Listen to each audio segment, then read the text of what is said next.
Welcome to the Bioneers, Revolution from the Heart of Nature. So there's been this myth for a long time that the ultimate solution to plastic and our consumption is recycling. It's a very convenient narrative for industry to really push consumers as responsible for what to do with their waste and abdicate themselves. So if we don't get a handle on stopping the production of plastic, then no bag ban, no straw ban, no amount of single product bans are going to make a dent. We stand at the threshold of a historic opportunity in the human experiment to reimagine how to live on Earth in ways that honor the web of life, each other, and future generations. It's a revolution from the heart of nature and the human heart. In this series, The Bioneers, Revolution from the Heart of Nature, we celebrate social and scientific innovators with breakthrough solutions for restoring people and planet, creating a future environment of hope.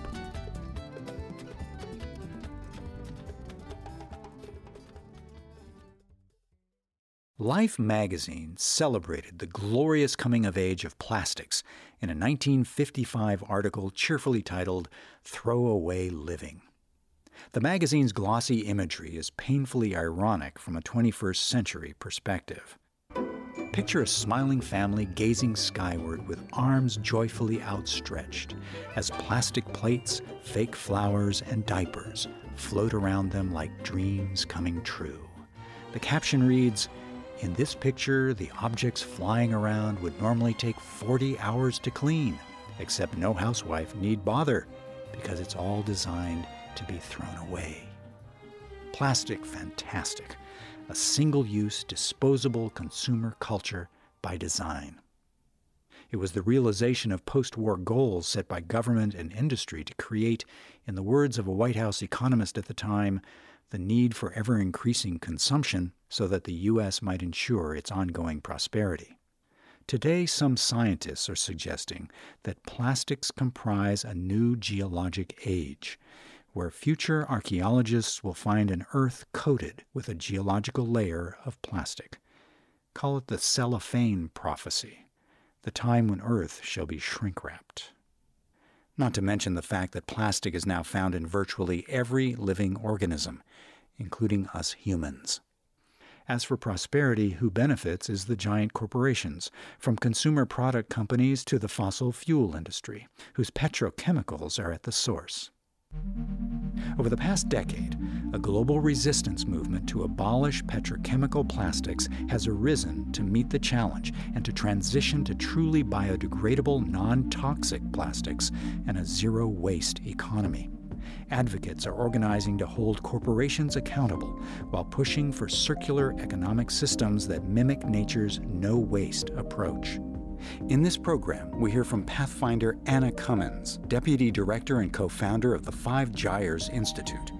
This is Plastic Planet, Stopping Big Oil, Big Plastic, and Big Misdirection. I'm Neil Harvey. I'll be your host. Welcome to the Bioneers, Revolution from the Heart of Nature.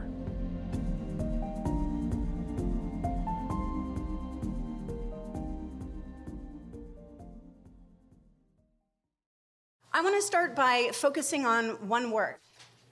One single word that I think illustrates some of the challenges we're up against in this plastics issue, and that is the word accountability. In the 1960s in the United States, lung cancer rates were skyrocketing, while doctors and scientists were proving the source of the problem, smoking. But the tobacco industry managed to mislead the American public for years. And it wasn't until the 90s that scientists, lawyers, and advocates teamed up to finally hold the corporations accountable for the damage they'd done to the American public. Anna Cummins is the co-founder and deputy director of the nonprofit 5 Gyres Institute.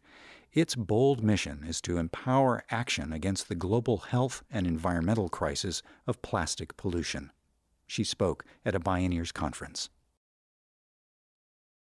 In the same way that the tobacco industry managed to blame consumers for their choices in smoking, the plastics industry is working to shift the blame to we the people for littering or for not recycling enough, instead of taking accountability for profiting tremendously and making ever-increasing amounts of unrecyclable and, frankly, toxic plastic products. In fact, the connection between big tobacco and beverage container companies isn't an abstraction. In the 1950s, big tobacco and big plastic joined forces to emulate the tobacco model to shift responsibility for throwaway packaging from producers to consumers. Like big tobacco, big plastic developed an insidious ad campaign of classic misdirection. Now, at the time, we were celebrating the advent of this miracle material, fossil fuel-based, lightweight, cheap, durable, you can't break it, and most importantly, it was designed to last forever. Well, these same qualities are the ones that are coming back to haunt us. Plastics really enjoyed an advent of incredible exponential growth back then, and it didn't take long for the effects of that to be seen. As early as the 50s and 60s, people were starting to see beverage containers littering our roadsides. Well, it didn't take long before people started saying, we need to fix this problem with policy. And as soon as the first piece of legislation to mandate returnable, refillable beverage containers came into the sphere, this group came into being, Keep America Beautiful. And this was their signature Crying Indian campaign that some people may remember from the 70s. Well, the fact that the Indian here was actually an Italian-American actor named Iron-Eyed Cody is not the only disingenuous thing about this campaign. The whole point of this campaign was to create the concept of litter. Because people make litter, corporations don't make litter. It's your fault, it's our fault for littering. Don't be a litter bug, give a hoot, don't pollute. All of these things that we've all been inundated with our entire life absolves corporations from their responsibility in making products that are designed to be part of a linear economy. Today, science has documented where plastic begins and ends, and how it ends up everywhere on Earth, including in your body. And no, it's not fundamentally your fault. Enter gyres. In oceanography, the term refers to a large global system of ocean currents. As Anna Cummins' organization's name suggests, there are 5 major gyres in the oceans. She spoke with us at a Bioneers conference. We kind of call it like a toilet bowl that never flushes. It's the spinning of the earth, its currents and prevailing winds, and it creates a huge vortex in the ocean. So plastics that enter our oceans every single day, from rivers, from our watersheds that flow from land to sea, get swept up into these currents. They can circulate for decades. For example, the North Pacific Gyre, which is between California and Asia, that entire region, if you were to chuck a bottle into the water, which you wouldn't do, it could take 6 to 10 years to do that whole circulation from California to Japan and back.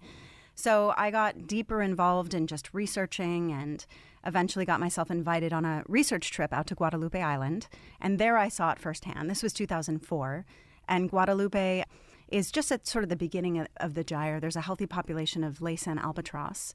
And every single stomach sample we collected from these birds, they were all full of plastic, and this really drove it home for me.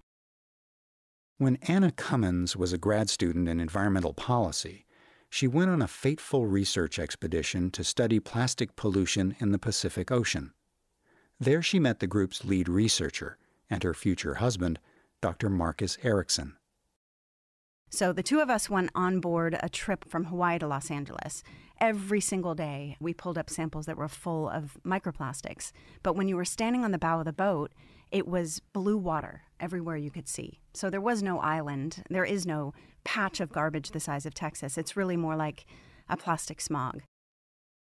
Cummins and Erickson became curious about how widespread the issue was and whether it was a global phenomenon. They used their wedding money to found a new organization called the 5 Gyres Institute. So we went to all 5 gyres, we collected samples, and we published that data in 2014 as the first global estimate on plastic in the world's oceans, roughly 270,000 metric tons from 5.25 trillion particles. What that really tells us, those are big numbers to wrap your head around, is that the solutions to ocean plastic are not in the ocean. The solutions are upstream, with policy change, with design change, with corporate engagement. We spend a lot of time as a movement banning this, banning that, banning straws, banning bags, and it's exhausting. We wanted to look at what are the problem products, and can we start to not look at the top problem products only, but also the brands associated with that. So that was the basis for doing the ban list, coming up with a list of the top 20 products that have no place in a zero-waste society, and then looking at who are the brands responsible. Those brands and their parent companies are identified through brand audits.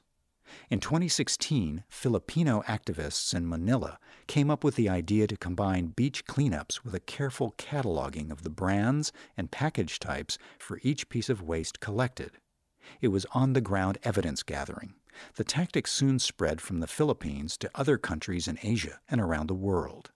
In 2018, member groups of the #BreakFreeFromPlastic movement conducted brand audits in over 50 countries in Asia, Africa, the Americas, and Europe. The results? Coca-Cola, Nestle, and PepsiCo were the world's top 3 plastic polluters.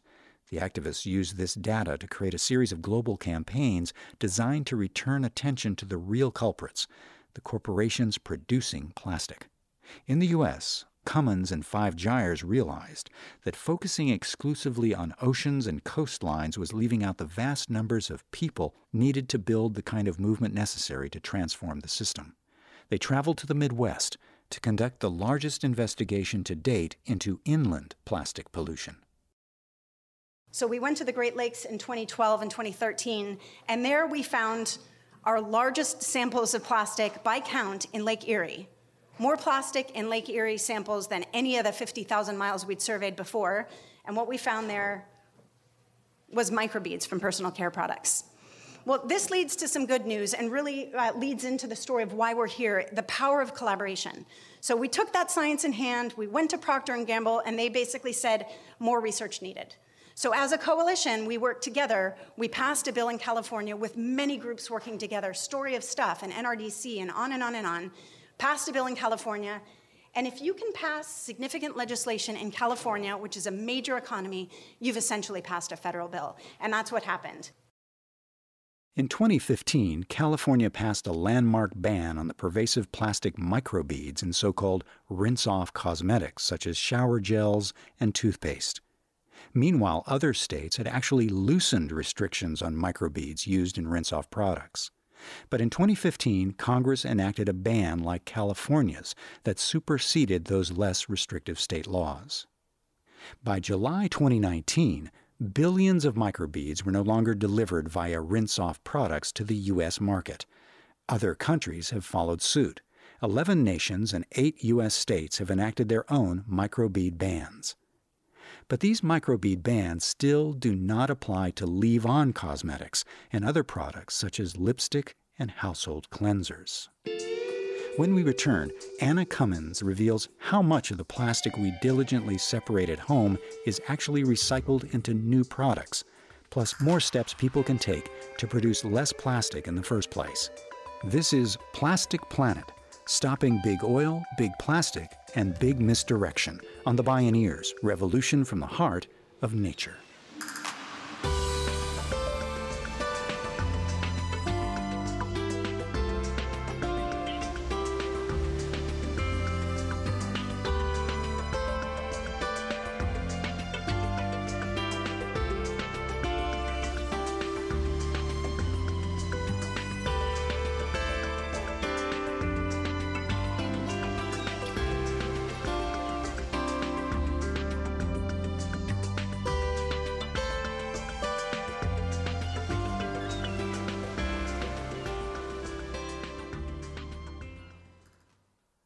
You can explore more Bioneers radio programs, podcasts, and videos online at Bioneers.org. For information on attending the National Bioneers Conference and Bioneers events in your area, please visit Bioneers.org or call 1-877-BIONEER. Reduce, reuse, recycle. With an emphasis on recycle. It's been the mantra of good citizenship for decades. But what we once thought was the answer for removing the inconceivable quantities of single-use plastics from incinerators and landfills is turning out very differently. In 2017, a recycling crisis exploded when country after country, including China, stopped accepting the literal mountains of used plastics shipped by the U.S. and other countries in the global north. In some cases, even the term recycled has come to be a misnomer. So there's been this myth for a long time that the ultimate solution to plastic and our consumption is recycling. And that is a myth that we have bought hook, line, and sinker.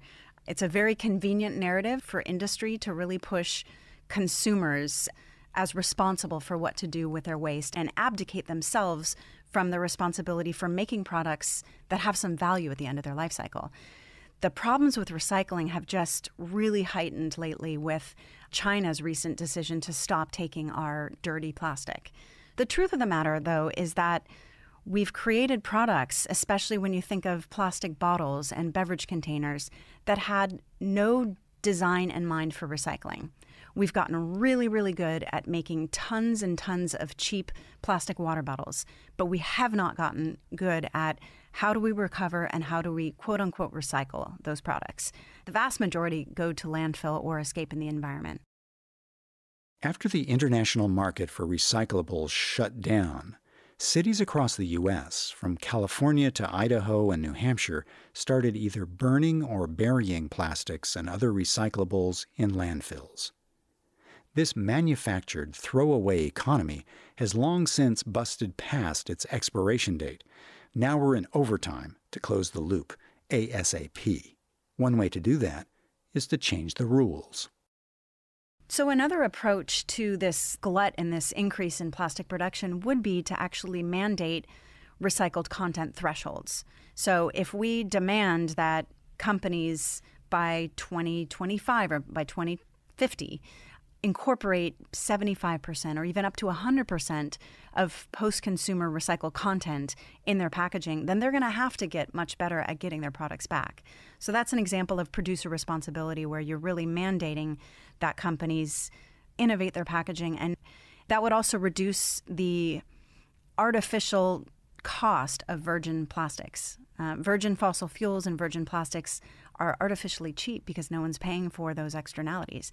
But if we demand that recycled content hit a really significant threshold, then that kind of evens the playing field out a little bit and makes recycled materials more competitive with virgin. The polluter pays has long been the legitimate public and legislative demand. When you hear the economic term externality, it means the public pays, not to mention animals and the web of life. Another proposed solution is the development of alternative materials such as bioplastics. According to Cummins, while there are some promising approaches, once again, the industry is selling us a bill of goods about just how degradable these biodegradable materials actually are. Well, let me preface it by saying we absolutely will need new alternatives that are not made from fossil fuels. That's a given. Of course, we could learn a lot from the way nature designs products. There is no waste. So there are bioplastics. You can make plastic out of biological materials, corn and starch, and I'm sure you've seen some of these at green events. There's PLA, which is a corn-based plastic, and there's PHA, which is made from a sugar-based bacteria. Some of the bioplastics that are currently on the market, though, won't break down in the ocean, and they give people a false sense that it's okay to use this because I can just throw it in the compost bin. Ideally, we go beyond this idea of replacing one disposable product with another less bad disposable product, and we start looking to systems of delivery. That's a ways off yet. So in the meantime, yes, we can make alternatives that are compostable, that are fiber-based, that are made from trees, that are made from plants. We've gotten really good at making synthetic Franken materials that need to be taken apart and most of which are wasted. But we're talking about some really valuable natural materials, petroleum and fossil fuels, that we're just turning into throwaway materials every single day. So it's a crazy system when you think about it. And I think part of the reason we're having this explosion of interest is that the externalities, the impacts, and the pollution from that flawed system are really catching up with us big time. So what to do? First, we have to really know what we're up against. According to the World Economic Forum in 2014, companies manufactured a mammoth 311 million metric tons of plastic. Picture 800 Empire State Buildings.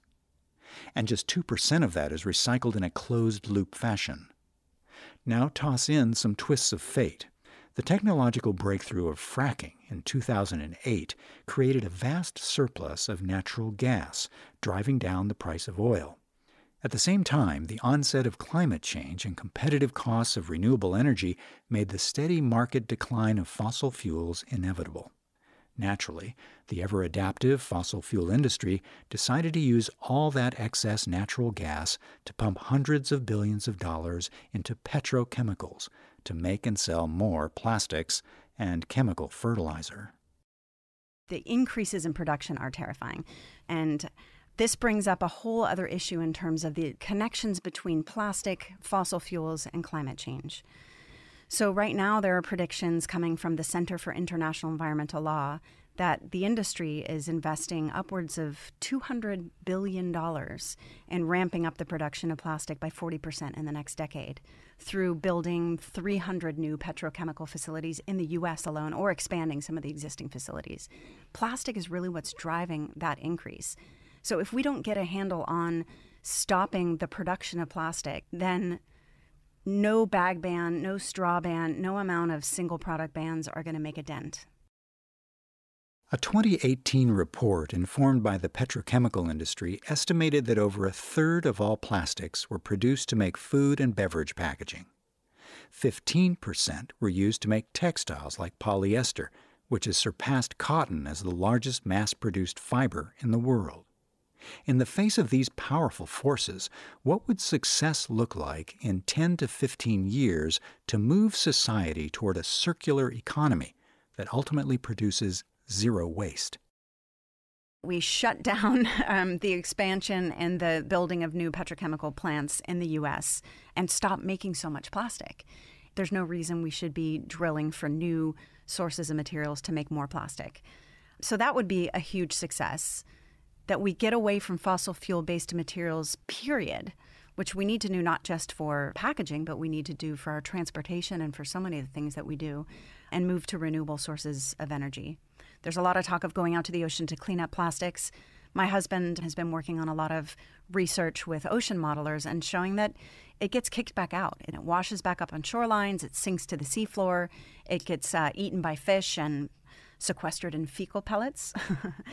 So it doesn't stay in the ocean. If we could actually stop the amount of plastic flowing to sea, we could see a huge difference in our ocean environment. One part of the solution to protecting the ocean is to get serious about moving to a circular economy. According to the Ellen MacArthur Foundation, which has been promoting and researching this model for many years, quote, a circular economy is based on the principles of designing out waste and pollution, keeping products and materials in use, and regenerating natural systems, unquote. So how would nature run a manufacturing economy? In nature, there is no such thing as waste. Everything is someone's lunch of food or energy, and it starts from the bottom up. Using circular economic principles, some cities are moving forward by enacting zero-waste policies. We're seeing some really, really encouraging results from some of our partners in Southeast Asia working on community-based participation in zero waste. We have a partnership with some groups, the Global Alliance of Incinerator Alternatives, Gaia, the Mother Earth Foundation, but they're really scaling up some of these zero waste techniques in cities and getting huge reductions in the amount of plastic that's either going to landfill or escaping out into the environment. And it's a good counter to this idea that we should burn plastic to produce energy. Anna Cummins and 5 Gyres are supporting one U.S. city in charting a path towards zero waste by identifying hotspots of plastic pollution and figuring out how that pollution arrived there.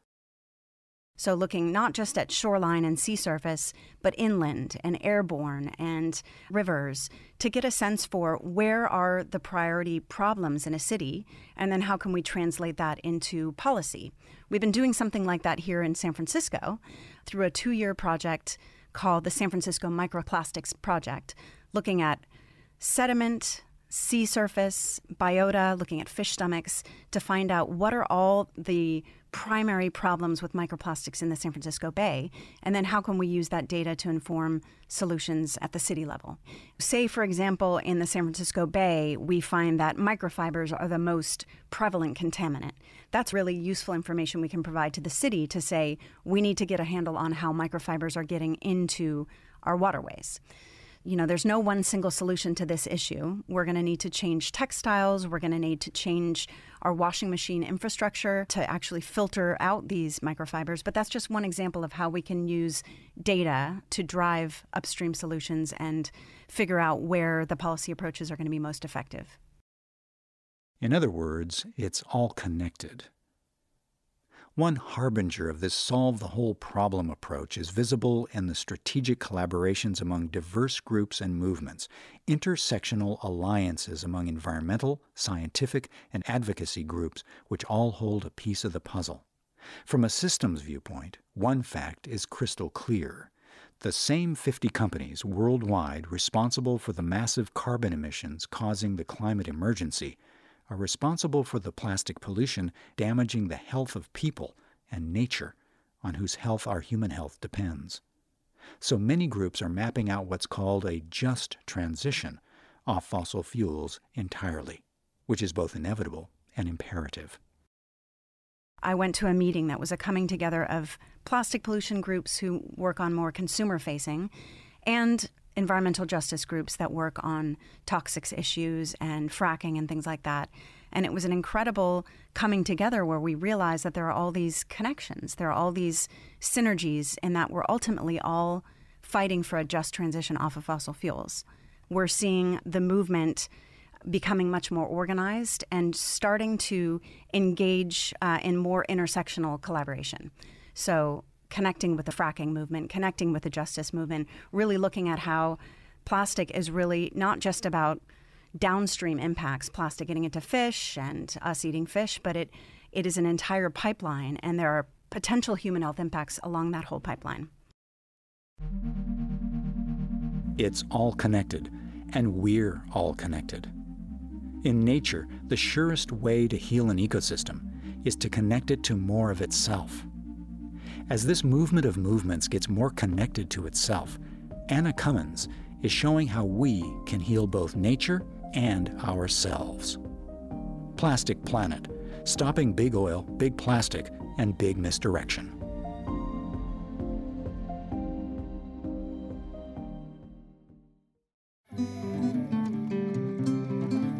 To explore more Bioneers radio programs, podcasts, and videos, visit Bioneers.org. The Bioneers, Revolution from the Heart of Nature is a production of Bioneers and Collective Heritage Institute. Executive producer Kenny Ausubel. Written by Monica Lopez and Kenny Ausubel. Senior producer and station relations, Stephanie Welch. Host and consulting producer, Neil Harvey. Producer, Teo Grossman. Program engineer and music supervisor, Emily Harris. Our theme music is co-written by the Baka Forest people of Cameroon and Baka Beyond from the album East to West. Find out more at globalmusicexchange.org. Additional music was made available by Pictures of a Floating World at freemusicarchive.com and by Mark Barrett at markbarrett.com. The opinions expressed in the Bioneers Revolution from the Heart of Nature are those of the presenters and are not necessarily those of Bioneers and Collective Heritage Institute, the underwriters, or this radio station. My name is Neil Harvey. Thank you for listening. This is program number 0718.